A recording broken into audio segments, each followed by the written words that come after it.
यूहन्ना रचित सुसमाचार चैप्टर 6। 5,000 को खिलाना।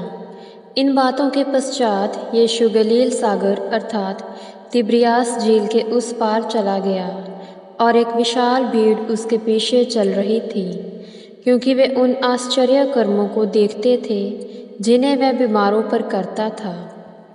यीशु पहाड़ पर चढ़कर अपने शिष्यों के पास बैठ गया। यहूदियों का पर्व फसह निकट था। जब यीशु ने अपनी आंखें उठाकर एक विशाल भीड़ को अपने पास आते हुए देखा तो फिलिप्पुस ने पूछा, इनके भोजन के लिए हम कहाँ से रोटी मोल लें? वह उसे परखने के लिए यह कह रहा था, क्योंकि स्वयं वह जानता था कि वह क्या करने को था। फिलिप्पुस ने उत्तर दिया, 200 दिनार की भी रोटियां उनके लिए प्राप्त न होगी कि प्रत्येक को थोड़ी थोड़ी मिल सके। उसके चेलों में से एक अर्थात शमौन पतरस के भाई अंद्रयास ने उससे कहा, यहाँ एक लड़का है जिसके पास जो कि 5 रोटियां और 2 मछलियां हैं, परंतु इतने लोगों के लिए वे क्या हैं? यीशु ने कहा, लोगों को बैठा दो। उस स्थान पर बहुत घास थी, इसलिए पुरुष जो एक गिनती में लगभग 5,000 थे बैठ गए। तब यीशु ने रोटियां ली और धन्यवाद करके उन्हें जो बैठे थे बांट दी। उसी तरह मछलियों को भी जितनी वे चाहते थे बांट दी। जब वे तृप्त हो गए तो उसने अपने चेलों से कहा, बचे हुए टुकड़ों को बटोर लो कि कुछ भी नष्ट ना हो। इसलिए उन्होंने उसे बटोरा और जो कि 5 रोटियों के टुकड़ों से जो खाने वालों से बच गए थे 12 टोकरियां भरी। जब लोगों ने उस आश्चर्य कर्म को जिसे उसने किया था देखा तो उन्होंने कहा, सचमुच यही वह नबी है जो जगत में आने वाला था। इसलिए यीशु ये जानकर कि वे उसे बलपूर्वक राजा बनाने के लिए ले जाना चाहते हैं, फिर पहाड़ पर अकेला चला गया। पानी पर चलना। जब संध्या हुई तो उसके चेले झील के किनारे गए और नाव पर चढ़ने के पश्चात वे कफरनहूम को जाने के लिए झील पार करने लगे। अंधेरा हो चुका था और यीशु अभी तक उनके पास नहीं आया था। तेज आंधी चलने के कारण झील में लहरें उठने लगीं। जब वे 5 या 6 किलोमीटर तक खेते चले गए तो उन्होंने यीशु को झील पर चलते और नाव के समीप आते हुए देखा और वे डर गए, परंतु उसने उनसे कहा, मैं हूँ, डरो मत। अतः वे उसे नाव में चढ़ा लेने को तैयार हुए और तुरंत नाव उस स्थान पर जा पहुंची जहां वे जा रहे थे। जीवन की रोटी। दूसरे दिन उस भीड़ ने जो झील के उस पार रह गई थी यह देखा कि एक को छोड़ और कोई छोटी नाव वहां ना थी, और यह भी कि यीशु चेलों के साथ उस नाव पर नहीं चढ़ा था, परंतु केवल चेले ही उस पार गए थे। तब तिब्रियास से दूसरी छोटी नावें उस स्थान के निकट आई जहां उन्होंने प्रभु के धन्यवाद देने के पश्चात रोटी खाई थी।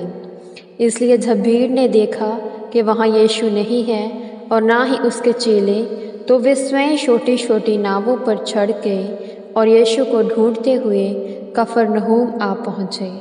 जब उन्होंने उसे झील के दूसरी ओर पाया तो उसने कहा, रब्बी, तू यहाँ कब आया? यीशु ने उत्तर देते हुए कहा, मैं तुमसे सच सच कहता हूँ, तुम मुझे इसलिए नहीं ढूंढते कि तुमने चिन्ह देखे, परंतु इसलिए कि तुमने रोटियां खाई और तृप्त हुए। उस भोजन के लिए परिश्रम न करो जो नश्वर है, परंतु उस भोजन के लिए जो अनंत जीवन तक बना रहता है, जिसे मनुष्य का पुत्र तुम्हें देगा। क्योंकि पिता अर्थात परमेश्वर ने उसी पर अपनी शाप लगाई है। इसलिए उन्होंने उससे कहा, परमेश्वर के कार्य कर पाने के लिए हम क्या करें? यीशु ने उत्तर देते हुए उनसे कहा, परमेश्वर का कार्य यह है कि जिसे उसने भेजा है तुम उस पर विश्वास करो। इसलिए उन्होंने उससे कहा, तो फिर कौन सा चिन्ह तू दिखाता है कि हम उसे देखकर तुझ पर विश्वास करें? तू कौन सा कार्य करता है? हमारे पूर्वजों ने जंगल में मन्ना खाया, जैसा लिखा है, उसने उन्हें खाने के लिए स्वर्ग से रोटी दी। इसलिए यीशु ने उनसे कहा, मैं तुमसे सच सच कहता हूँ, मूसा ने तुम्हें वह रोटी स्वर्ग से नहीं दी, परंतु वह मेरा पिता है जो स्वर्ग से तुम्हें सच्ची रोटी देता है। क्योंकि परमेश्वर की रोटी वह है जो स्वर्ग से उतरती है और जगत को जीवन देती है। इसलिए उन्होंने उससे कहा, प्रभु, ये रोटी हमें सर्वदा दिया कर। यीशु ने उनसे कहा, जीवन की रोटी मैं हूँ। जो मेरे पास आता है भूखा ना होगा, और वह जो मुझ पर विश्वास करता है कभी प्यासा ना होगा। परंतु मैंने तुमसे कहा था कि तुमने मुझे देख लिया है, परंतु फिर भी विश्वास नहीं करते।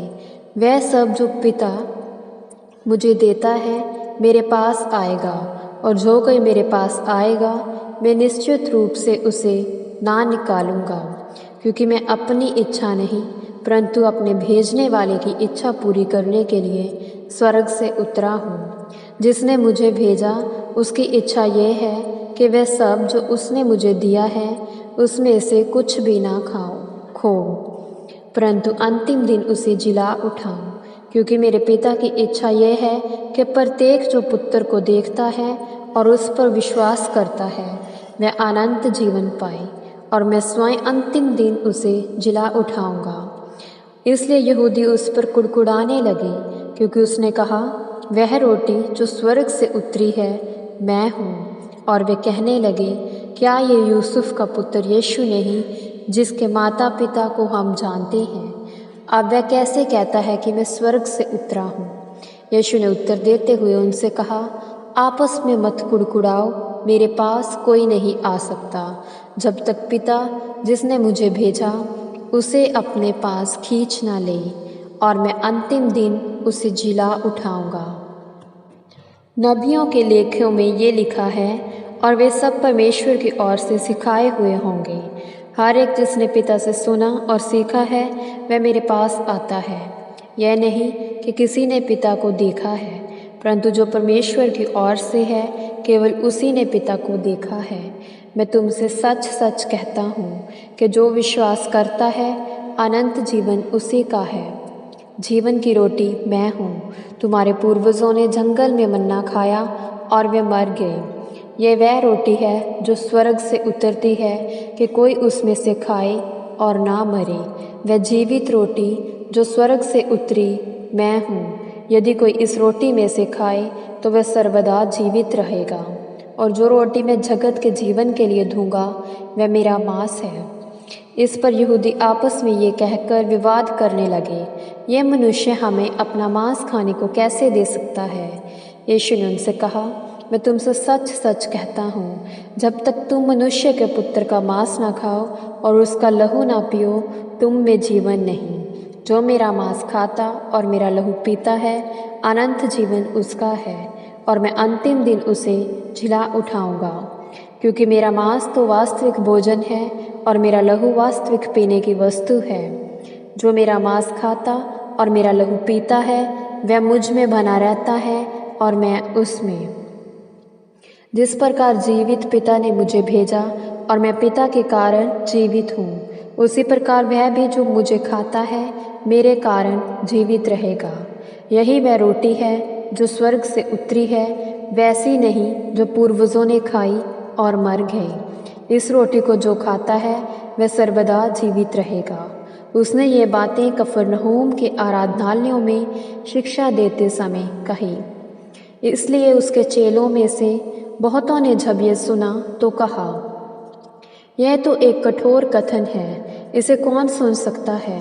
परंतु यीशु ने यह जानकर कि उसके चेले इस पर कुड़कुड़ा रहे हैं उनसे कहा, क्या तुम्हें इससे ठोकर लगती है? यदि तुम मनुष्य के पुत्र को ऊपर जाते देखो जहाँ वह पहले था तो क्या करोगे? आत्मा ही है जो जीवन देता है, शरीर से कुछ लाभ नहीं है।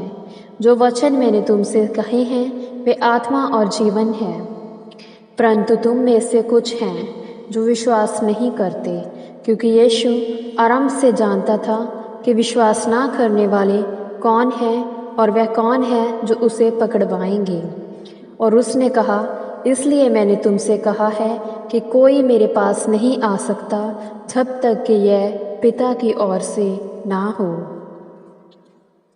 पतरस का विश्वास। इसके परिणाम स्वरूप उसके शिष्यों में से बहुत से वापस चले गए और फिर उसके साथ ना चले। इसलिए यीशु ने उन बाहरों से कहा, क्या तुम भी चले जाना चाहते हो? शमौन पतरस ने उसे उत्तर दिया, प्रभु, हम किसके पास जाएं? अनंत जीवन के वचन तो तेरे पास है। हमने विश्वास किया है और जान लिया है कि परमेश्वर का पवित्र जन तू ही है। यीशु ने उसे उत्तर देते हुए कहा, क्या स्वयं मैंने तुम्हें बाहरों को नहीं चुना, परंतु फिर भी तुम में से एक शैतान है, उसका अर्थात शमौन इस्करियोती के पुत्र यहूदा से था, क्योंकि वह बारहों में से वही एक उसे पकड़वाने को था। यह प्रभु की वाणी है। ईश्वर को धन्यवाद।